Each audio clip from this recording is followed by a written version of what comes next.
It was supposed to be a smooth ride to class, but for some Seattle Public Schools students, their first morning commute of the semester hit a few bumps. It's just a level of intimidation that's really unnecessary. Jesse Hagopian is an SPS teacher.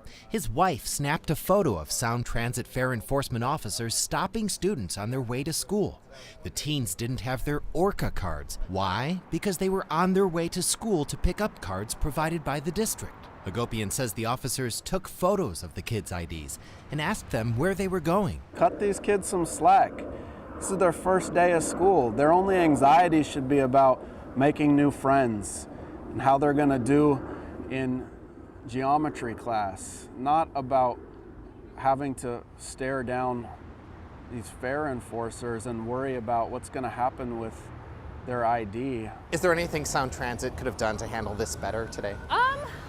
I think, we could have had a little bit better communication. Sound Transit says the students were supposed to have one of these temporary paper passes, which were mailed to them. A spokesperson says no students were ticketed, just given an educational warning, which does not count as a written warning.